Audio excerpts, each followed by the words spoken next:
What is up, guys? Welcome back to All About Sneakers. You're getting a little bit of a behind the scenes look right now of what it looks like whenever I'm filming videos. But I've had a dope morning so far. We actually hit exclusive access on the Jordan 1 Retro patent leathers. I didn't hit it personally, my mom hit on her sneakers account. So we lucked up on a men's size and a youth size this morning. Can't wait till that release, can't wait to get those in hand. I will be sure to show you guys what they look like as soon as I get them. Today I wanted to give you guys a little bit of insight as to what I do every day whenever it comes down to selling sneakers, doing a little bit of retail arbitrage, and what the process of buying and selling things like these looks like. I'm going to show you guys a couple of things that sold overnight, what I paid for them, how much I made on them, and I'll share one of my strategies to buying and selling sneakers. Let's get to it.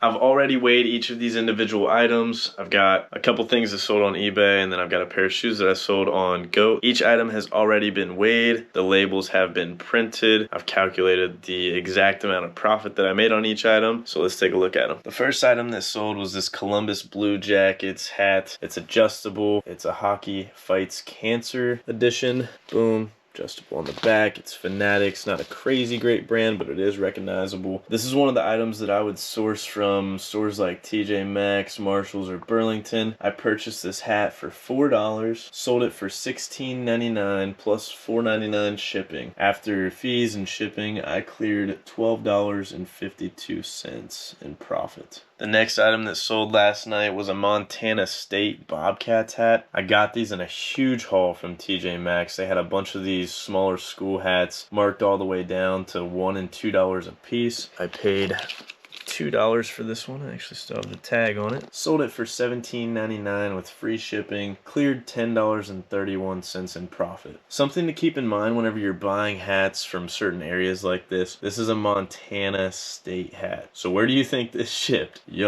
Montana. It doesn't really matter for items like this since it's such lightweight. This hat, actually most hats, only weigh about 6 ounces even with the packaging. So it's going to qualify for first class shipping with USPS, and it's going to be relatively cheap to ship. Most items like this that I ship are going to cost less than $4 to ship anywhere in the United States. Both of these hats were wins, super cheap, easy to ship, and more than tripled my money on both of them. And last but not least, we have a pair of Yeezy 350 V2 Earths. This pair is a size 5, and as you can see, it still has the StockX tag on it.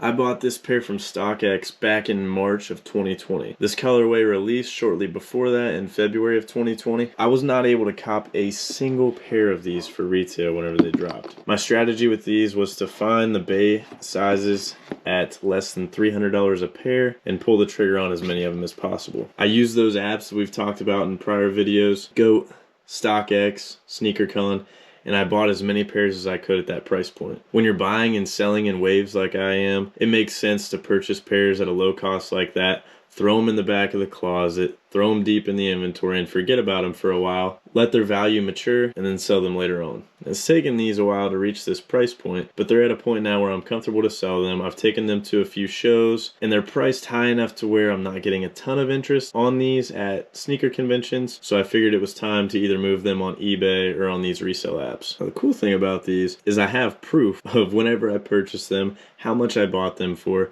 and then obviously what I'm selling them for now. If you take a look here, you can see this exact pair that I purchased back on March 18th of 2020. I pulled the trigger for $245 after the hellacious shipping and taxes and fees and all that. I'm all in for $277.73. Let's just call that an even $280 that I was in for this pair. After I let them mature, somebody pulled the trigger on them last night for $470. Now the thing that you don't think about is, yeah, these sold for $470 and I'm getting less than $470, but also that person that bought these is paying a significant amount more. They're paying for the shipping and the fees. Even after my seller fees, I'm going to clear $420.35. Let's call that an even $420. It may have taken quite a bit of time for them to reach this price point, but I'm clearing $140 in profit. And like I told you, I sniped as many pairs of these as I could because I saw what the value was shortly after the release date, and I had a hunch on what the market was going to do on these in the future. Sometimes you just got to follow your gut gut on the good, clean colorways with low stock levels and hope that it works out in the end. I think I bought close to like 8 to 10 pairs of these. If you have the capital and the knowledge of the market, this is the way to go. This wasn't the only colorway that I did this with. I also did this with the Cinders. I'm gonna talk about this in a later video because I have another couple pairs and colorways that I'm going to be doing this with and that I already have done this with. I'm just waiting on them to mature at this point. Whenever you have such a large inventory to buy and sell from, it pays to do this. I'm not worried about buying these and selling them next week or next month to make a profit because I've already got a huge chunk of my inventory that has had that time to mature and I'm ready to move at this point. I'm always keeping steady waves of sneakers coming and going, and I'm trying not to short myself by quick flipping pairs that have the potential to rise in value over time. I'm not saying quick flips are never the answer because I quick flip shoes too. If I see a significant amount of profit to be collected on release day, yeah, I'm quick flipping them. Especially because whenever pairs get into people's hands that are DS, it kind of floods the market right away.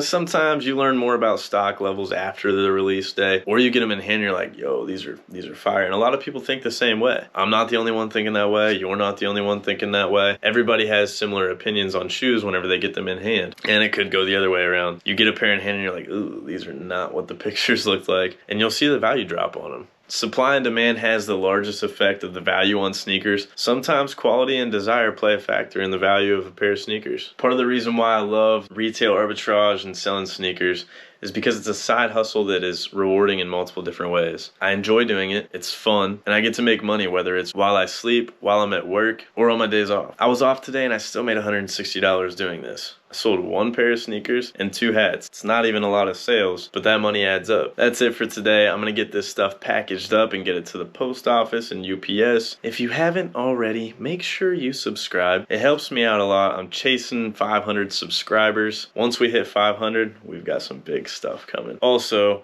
just finished up SneakerCon 2021. Gonna have a banger video of that coming up soon. If you have any questions about retail arbitrage or buying and selling sneakers, drop a comment below or hit me up on IG. The handle is the same at @allabsneakers. I'm gonna drop a link to my friend's channel as well. It's millennial_profit. He's the one that got me into the retail arbitrage. All credit due to him whenever it comes to my knowledge of retail arbitrage.